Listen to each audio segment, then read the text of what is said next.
more to the left. Dogs are born with an incredible sense of smell. Something there? They put this superpower to work Yes, good girl. as scent detectives, Looking to pick up the scent. policing the environment Check here. and saving endangered species. Good dog. They're experts Very good. at sniffing out trouble. Good girl. Dogs are smart, loyal, and equipped to do things we simply can't.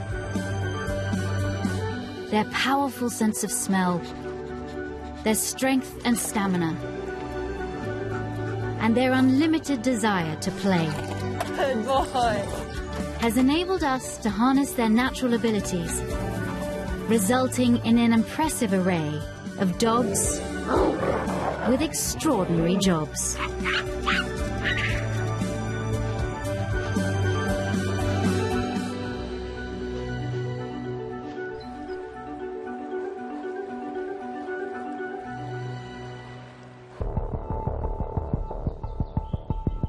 Alberta Province, Western Canada.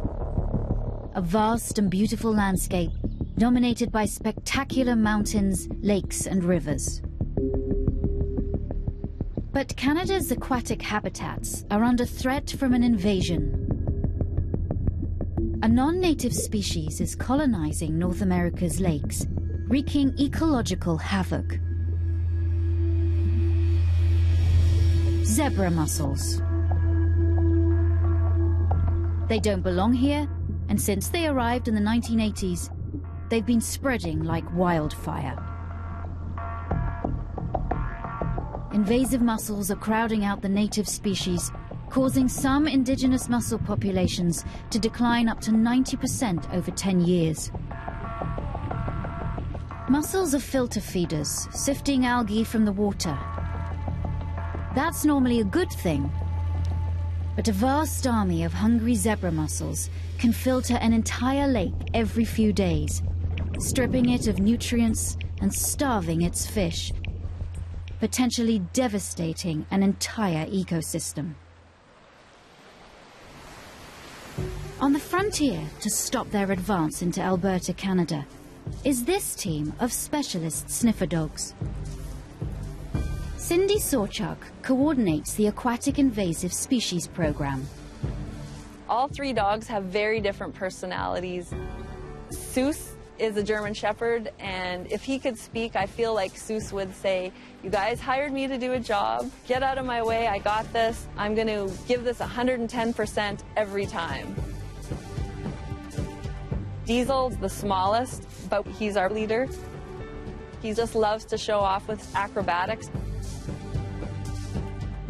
So this guy is nicknamed the Professor because he's super methodical and really detailed with the way he searches. It's like he has to think about everything before he makes a really good decision. His real name's Hilo. He's a 4-year-old Labrador mix with a nose for unwanted visitors.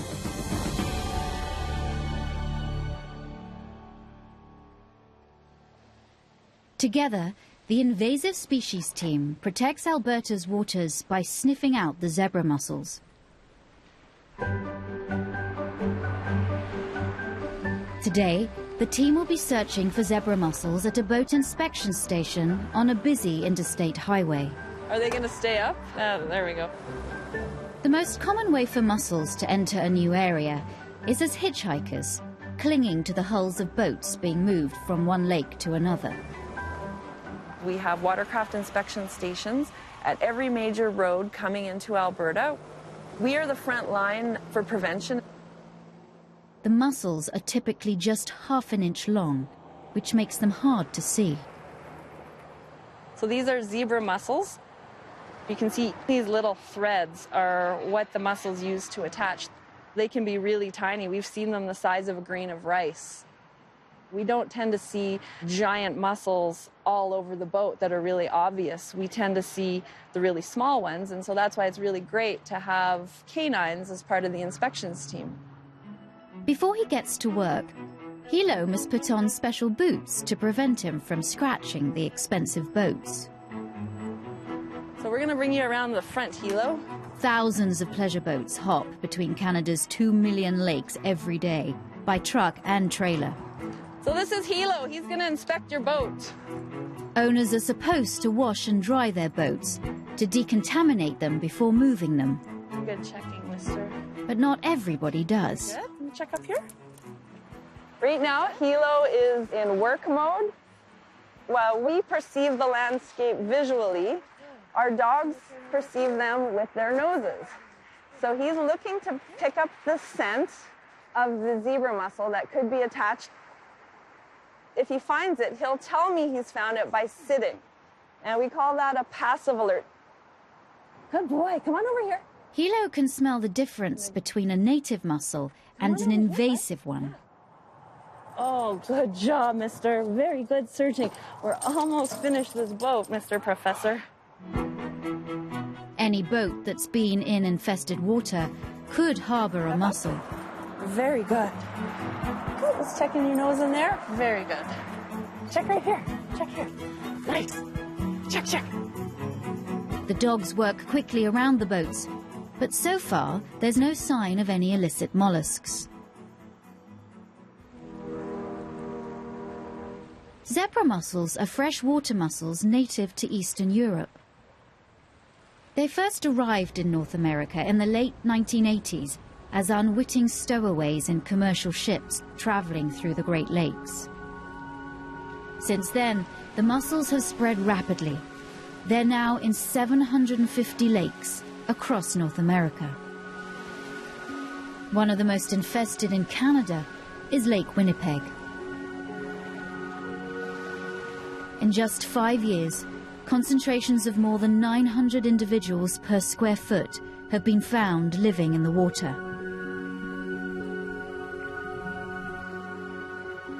In some places, its beaches are carpeted a foot deep with zebra mussel shells. Aquatic ecologist Dr. Eva Pipp was the first person to spot these mollusks in the lake's tributaries and the first to raise the alarm in 2011. It's heartbreaking. There are billions and billions and billions of zebra mussels now in Lake Winnipeg.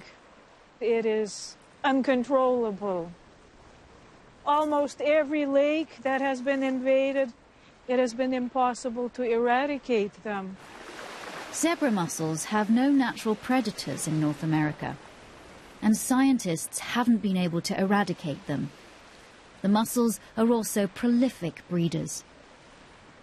A female mussel will start reproducing normally in her second year, and she'll produce up to 1 million eggs in a single season.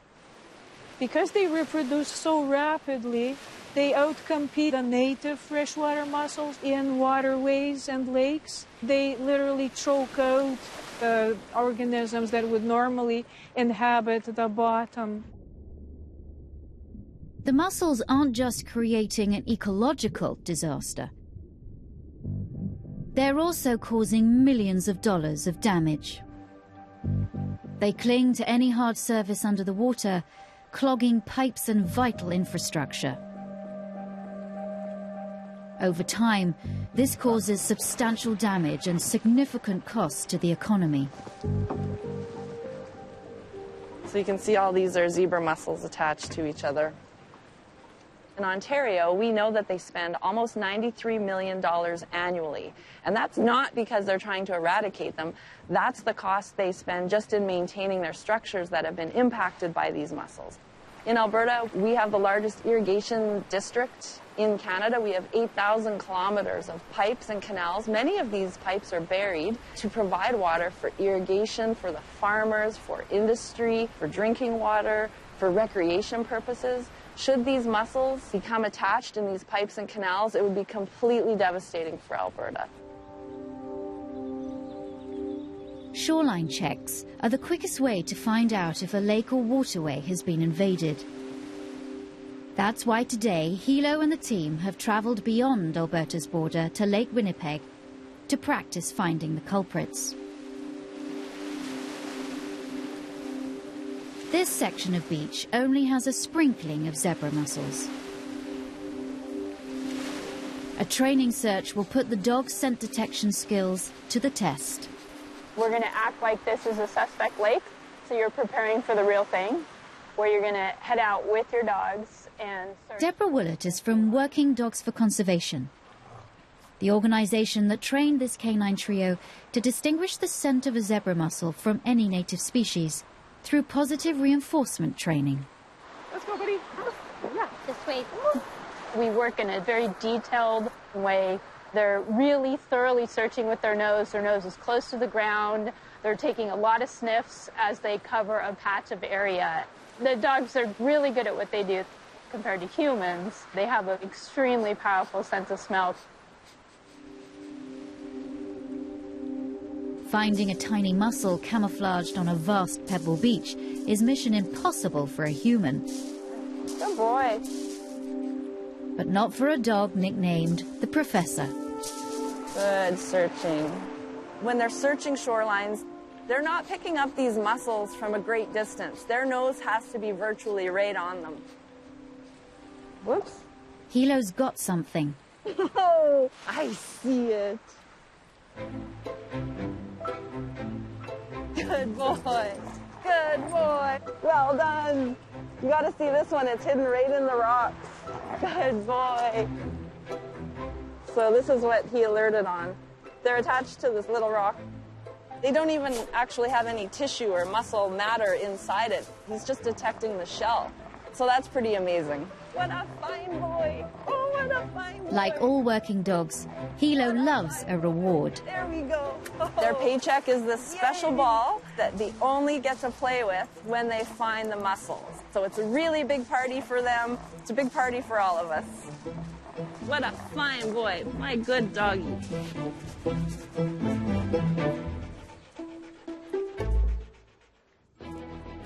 Back in Alberta, Cindy is always looking for fun ways to motivate the energetic team and keep their skills sharp for such important work. You ready? Let's go find it. She's hidden a zebra mussel in one of these boxes. Let's go find it. If the Professor finds it, he'll get a pop-up reward. Yay! Good boy. What a fine boy. Good boy.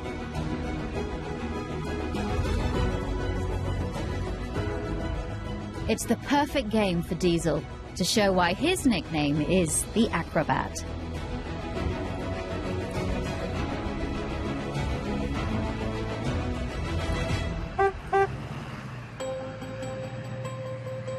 At the boat inspection station, the dogs are back on duty. While they search for mussels, Hilo and the team also help to get the message out to boaters. The dogs make great ambassadors and are really good tools for the public education aspect of our program because they're big, they're furry. People feel a connection when they see the dogs working at the inspection station. Good work. Because that's really the only way we'll be successful is if every member of the boating public does their part. And that's the only way we can truly eliminate the threat. In 2018, the inspection teams checked 32,000 boats coming into Alberta. Come on this way. 15 were contaminated with invasive mussels and prevented from entering the waterways. We're almost finished this boat, Mr. Professor. Good job, buddy. Good job. Today, the team finds nothing, which is a good result for everyone. It's been a really busy Sunday, and it's a great job we're doing out here. I'm really proud. Mister, what a fine job that was. Oh. Thanks in part to these canine detectives, Alberta's waterways are safe, at least for now. A dog's sense of smell can help us find invasive species and prevent devastating damage to the environment. Can you check up here? Their unique sensory skills can also uncover rare hidden treasures.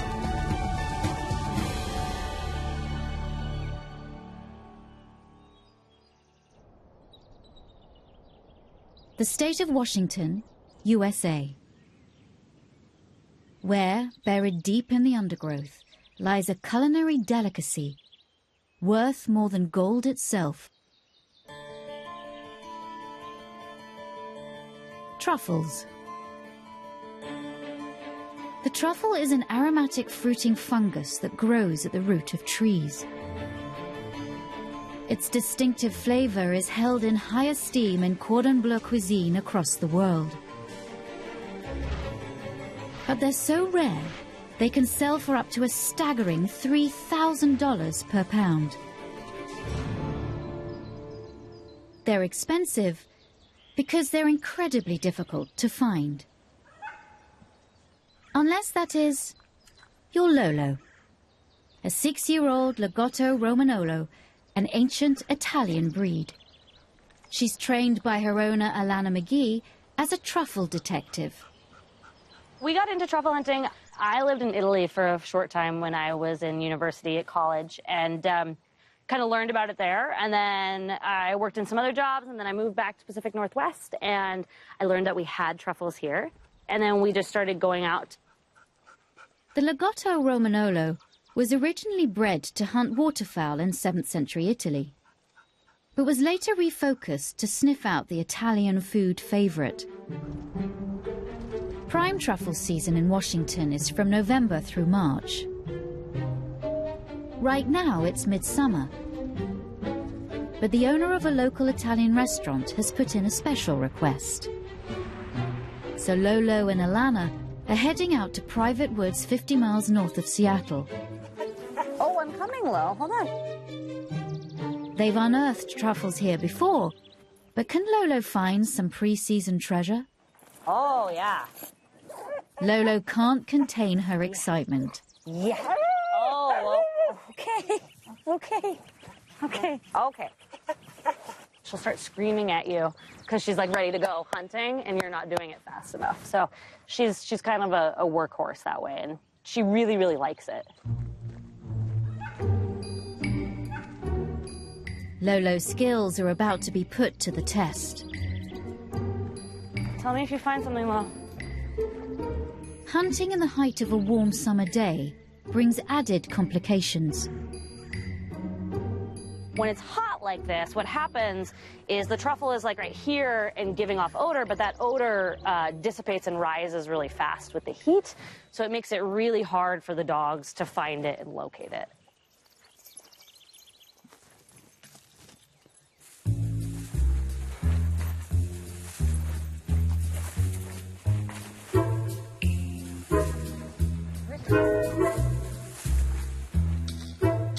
Lolo simply follows her nose in random patterns until she locks onto a scent. There's something there? Where is it?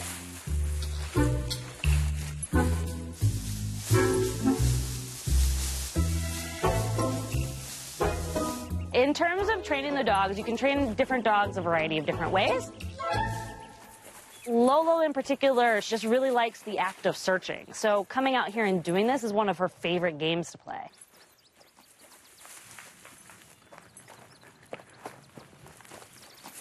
It's not long before Lolo's enthusiasm has her hot on the trail. Lolo, there's something here. Can you show me? When there actually are truffles somewhere, you can actually smell it in the soil. The other thing is this. Oh, thank you.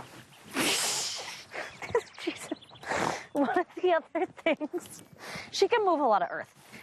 One of the other things is this time of year, truffles are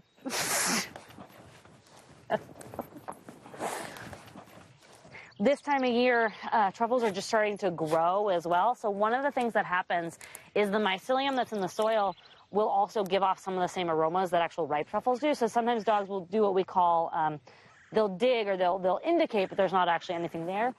And they're not wrong because we've taught them to find those molecules that are coming off the truffles. It's just there's not an actual fruit body. Lolo's not giving up and continues her search for the highly sought-after prize. Check down here. She's more than a match for the traditional truffle hunters of the past. Female pigs. Sows are attracted by a pheromone produced by the truffle called androstenone. They're This musk-like substance is also present in the saliva of male pigs, making the truffle scent irresistible. But pigs being pigs means that the truffle is often devoured before it can be collected. Pigs also tend to destroy the habitat that the truffles need to grow. Pigs, generally, when they find it, will root around in the soil, and it causes a lot of destruction. We're very conscious when we go truffle hunting. It should never look like we've been there. You know, being good stewards of the land is really kind of paramount for us.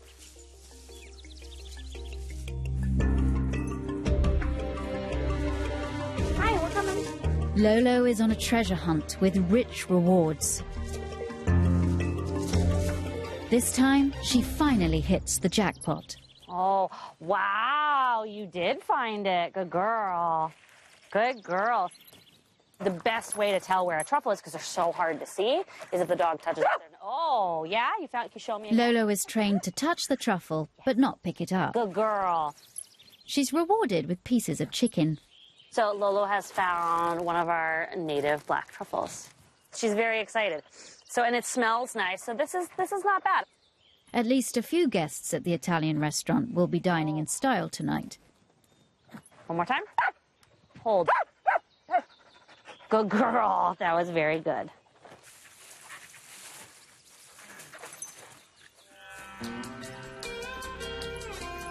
There's such a high demand for truffles that Alana is keeping the Lagotto truffle hunting tradition alive by training a new generation.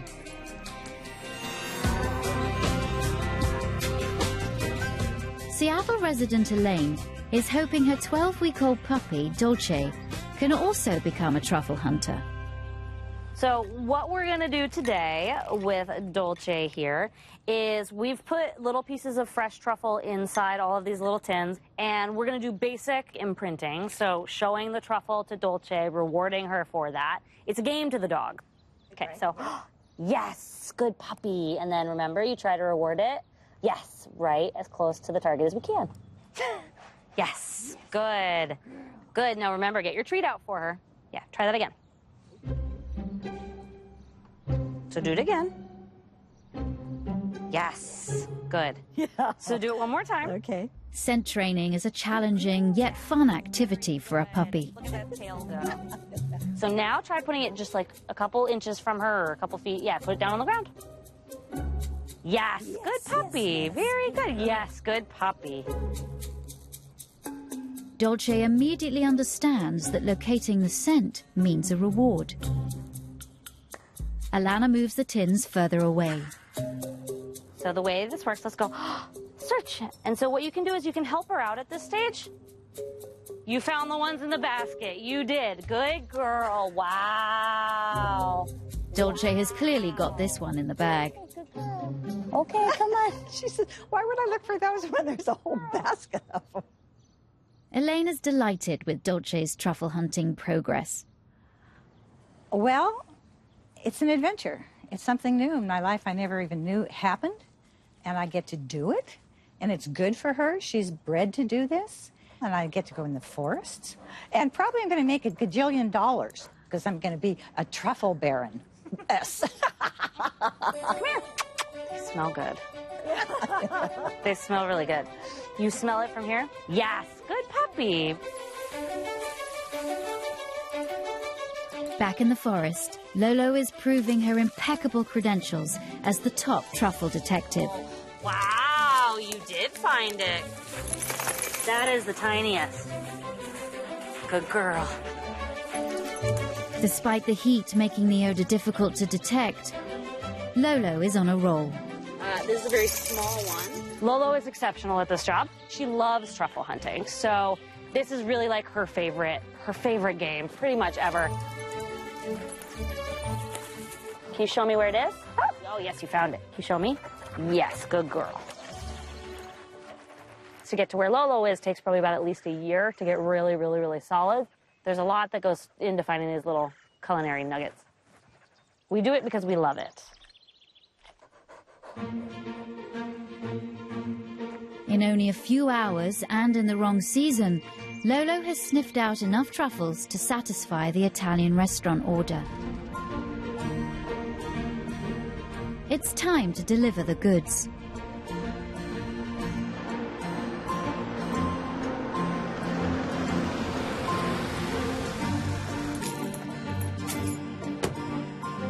How's it going? Good. Nice to see you. Good. You got some good stuff for us? Oh, there she goes. That's my Say girl. hi. There she goes. That's the... How you been? So these are the native blacks. If I can open it. I love these. Yes, I smell them. They smell really, really, really, really nice. Wow. So especially considering not the right time of year. Yeah, I know, but my favorite, really look at that. You can immediately smell the aromas of the truffles just lighten this butter up. It's incredible to watch Alana and specifically Lolo go out and forage truffles.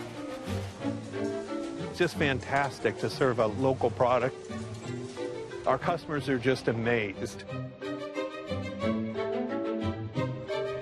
Back at home, Lolo's attention now focuses on her own dish of the day. Sit. She's kind of the princess of our household.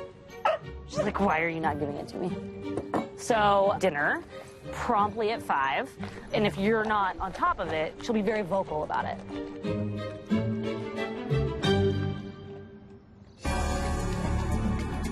Lolo's acute sense of smell makes her a top truffle detective. Oh, you did find it.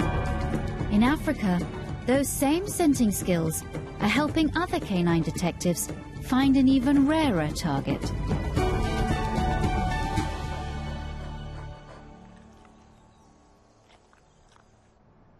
South Africa.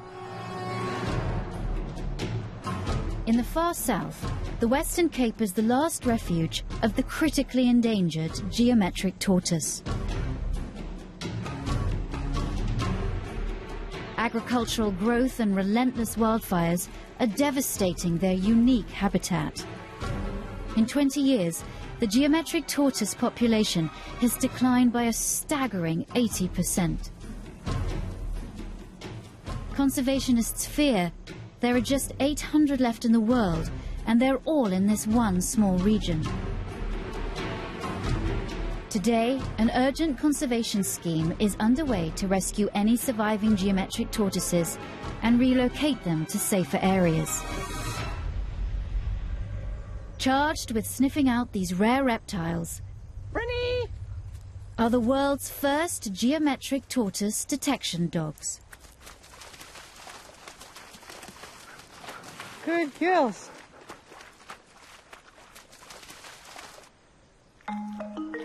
Bryn and Jamie belong to ecologist Vicky Hudson from Cape Nature. Good girls. Bryn and Jamie are both Belgian Malinois. Bryn's going on 7 and Jamie's going on 4. They're both bitches, and the breed is bred specifically for working. So both of them, from their ancestry, have been bred to use their noses, which is obviously very important for the type of work that I want to do.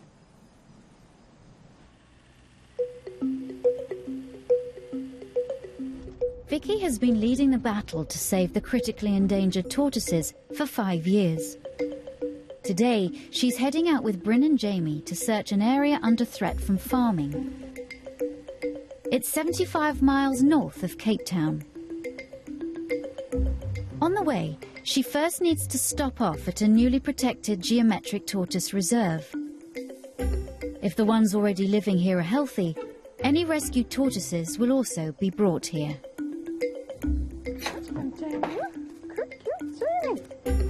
Searching in the heat is exhausting even for the dogs. So Bryn and Jamie work individually to keep up their energy and enthusiasm. Young Jamie is up first. She's wearing a GPS tracker to record her movement.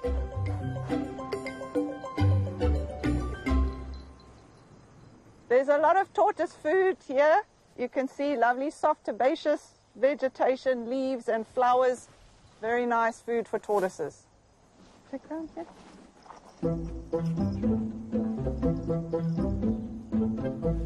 It's not hard to see how these tortoises got their name. Their geometric shell patterns are unique to each individual. But it's what's inside the shell that these dogs are trained to scent. The tortoises have a distinct smell. Jamie has more than 220 million scent cells in her nose, compared to a relatively modest 5 million for a human. She can detect some scents in a concentration as low as 500 parts per trillion.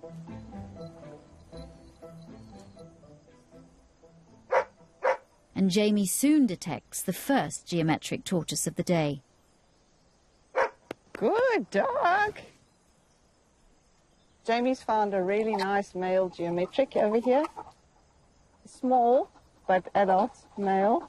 The carapace offers very little in terms of scent to the dog. So even though visually it looks big, this is not giving off any real scent. The scent that the dog's picking up is coming from these dermal parts underneath and under here. Vicky records a GPS location for every tortoise found and then gives it a unique identification notch on its shell. This is basically like filing your nails. It's a pretty standard file. And the scoots, it's got no feeling. It's like a rhino horn or your nails. It's the same type of substance.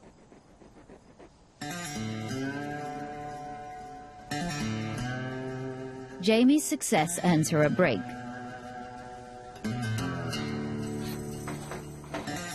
And Bryn takes over the search. The Malinois is a breed that needs to actively engage with its owner, both physically and mentally. Bryn is driven by the thought of her bull reward.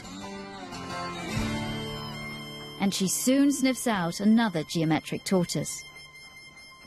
Good dog. Good. Good girl, Benny. Yeah, so clever. Drop, drop. Good. It's a little male. You can see it's got a concave plastron and also a thicker tail at the back. He's in good shape. He hasn't got any major defects on his shell.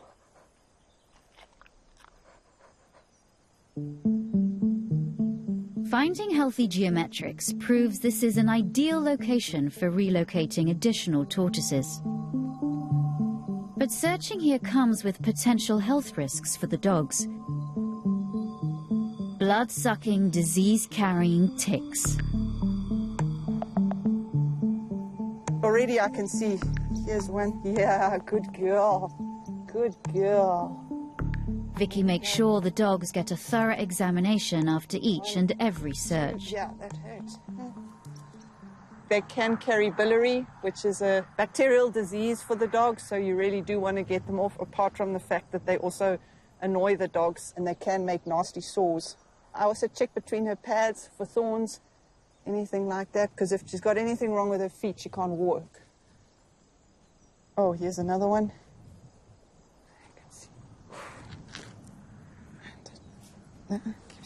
Chest area. Unfazed, Bryn seems to rather enjoy the attention. Good girl. Oh, on your face.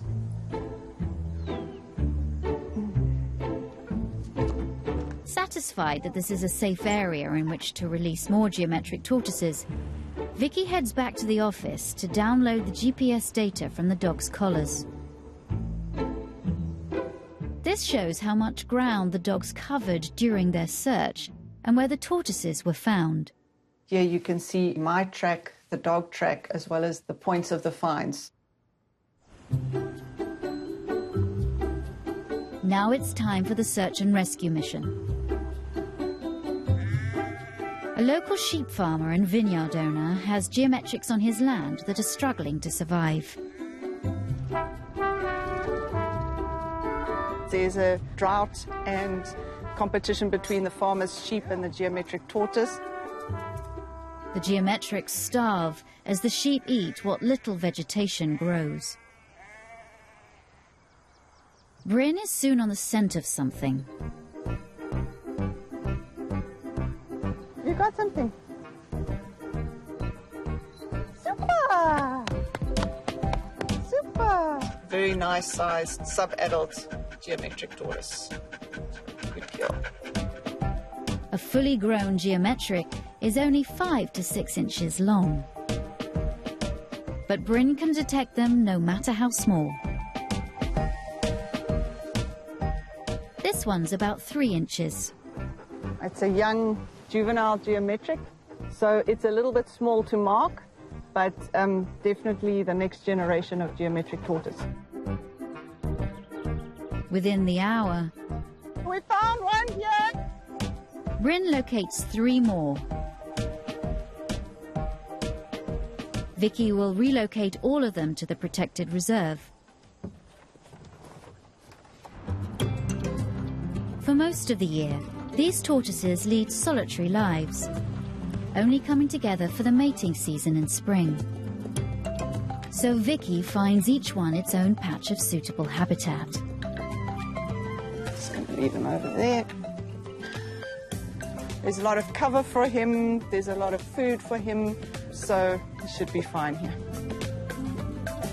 Thanks to the help of Bryn and Jamie, the future looks a little more promising for geometric tortoises.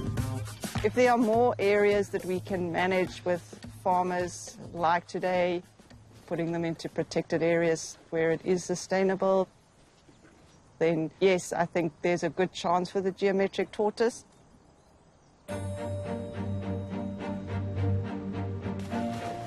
At the end of the day, the dogs get the reward they've been working so hard for.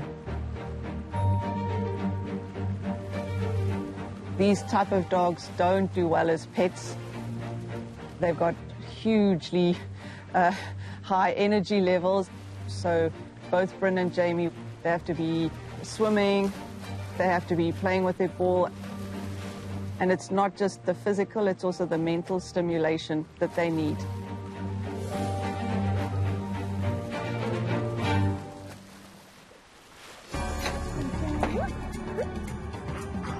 When it comes to conservation, no endangered species is too small or too large for canine detectives trained to follow their noses.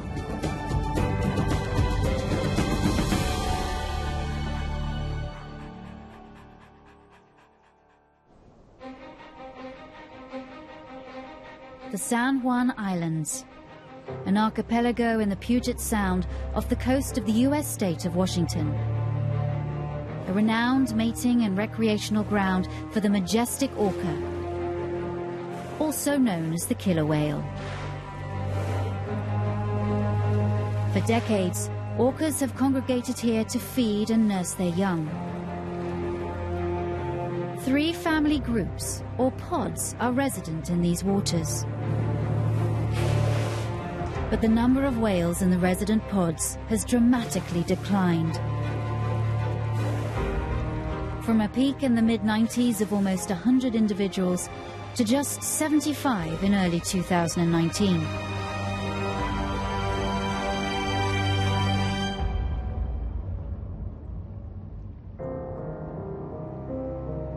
A team of scientists is working to find out what has happened to the whales. The answer lies in finding an elusive piece of evidence.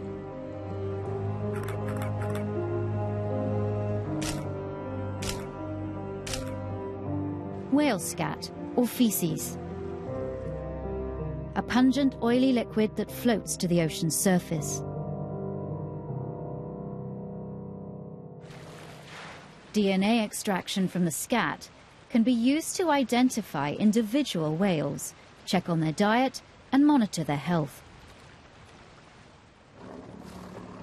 This reveals vital clues as to the cause of their decline and helps identify ways to save them. But it's hard to spot the scat floating on the surface over such a wide area. That's where Dio comes in, with his extraordinary nose. He can smell whale scat in the water and guide scientists to it.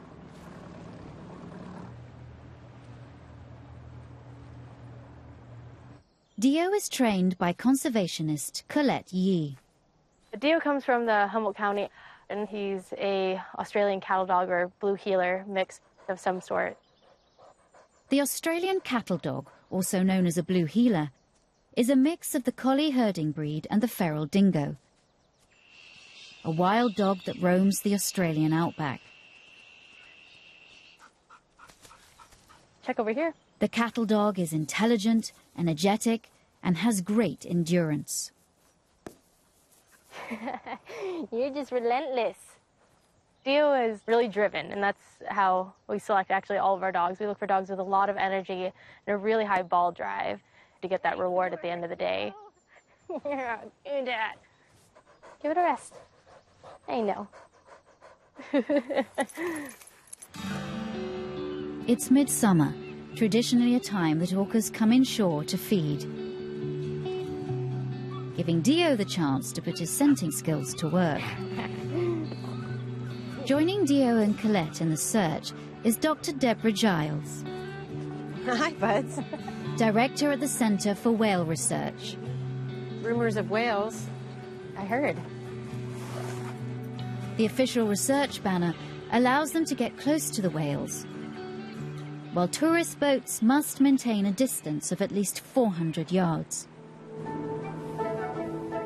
The research team has a network of local contacts who alert them to whale sightings. Whale scat dissipates within minutes of reaching the ocean's surface. It's a race against time. Dio keeps his nose out in front. Sometimes the whales are too far away for us, but if they're heading in the right direction, then we'll just kind of be on more prepared standby. Weather conditions need to be perfect for Dio to sniff out the orca scat. We have a good amount of wind. The water isn't too choppy, so it's sort of you have kind of a small window of ideal conditions where too much wind, the water will be too rough and we can't work, or not enough wind, the odor can't get to the dog. So this is the nice middle ground that we look for. If Dio is successful today, the whale scat will be analysed by Dr. Samuel Wasser. It allows us to get a temporal sequence of samples from these whales so that we can see, yes, it's a killer whale, in fact, it's a female, and we see, she's pregnant. One of the resident whale pods hit the headlines in 2018, when a new mother carried her dead calf for 17 days, refusing to let it go. Female killer whales give birth to a single calf only once every 5 years. Since 2015, no calves in the southern resident population have survived to adulthood. It's a situation that Sam and his colleagues are just beginning to understand. This is a very complex problem. This population is crashing, and the pressures facing these whales are largely lack of salmon, and especially Chinook salmon. Chinook salmon have been overfished, to the point that they've been placed on the endangered species list.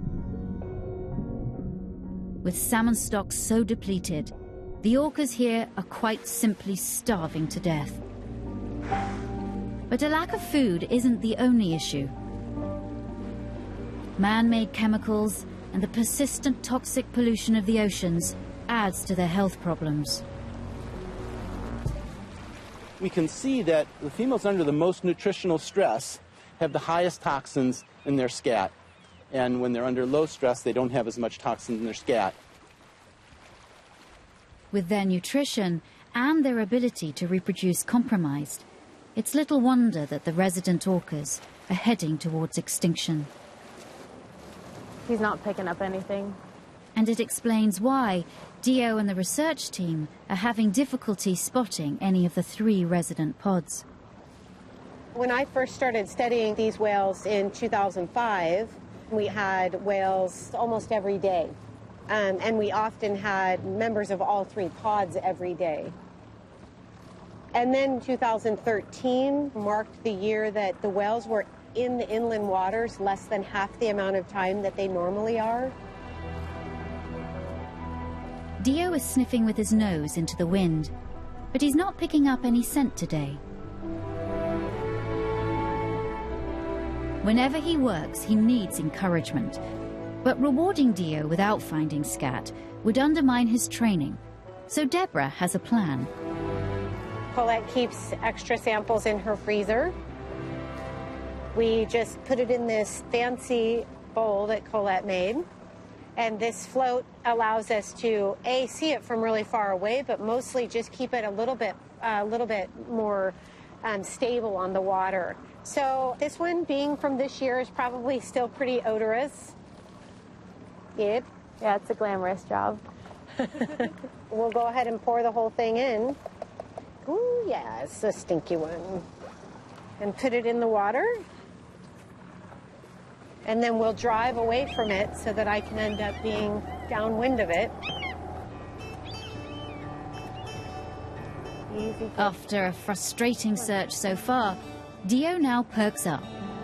When he's starting to pick up an odor, we'll start to see him become more alert. He'll stick his head up in the air, lick his lips, he'll sort of almost like taste the odor. Colette can't see the sample float until they're closer to it, but Dio can pick up the scent of whale scat from up to a mile away. But will he guide Colette back to the sample?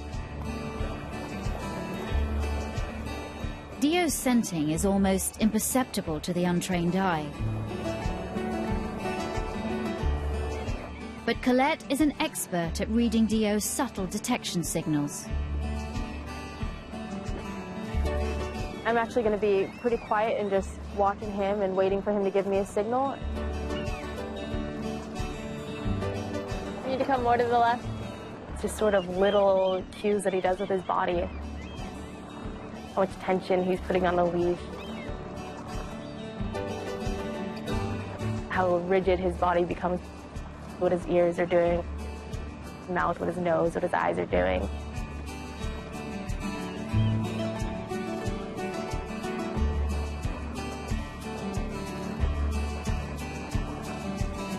Colette relays directions for Deborah to steer the boat. Right there? Oh, yeah, I see it.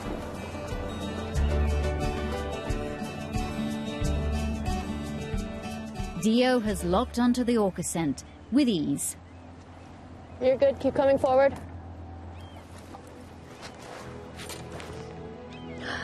Good boy! Woo! Keep driving over there. Yeah! Good job! Good! Yeah, boy! The mission is a success for Dio, but it's disappointing for Deborah and Colette. Their failed search highlights the lack of orcas now frequenting these waters. If the orca decline is to be reversed, greater action needs to be taken to protect their environment. Dio's whale scat scenting ability is vital to continuing the invaluable research. It's almost like people don't believe me when I tell them that we have a dog that can find orca scat.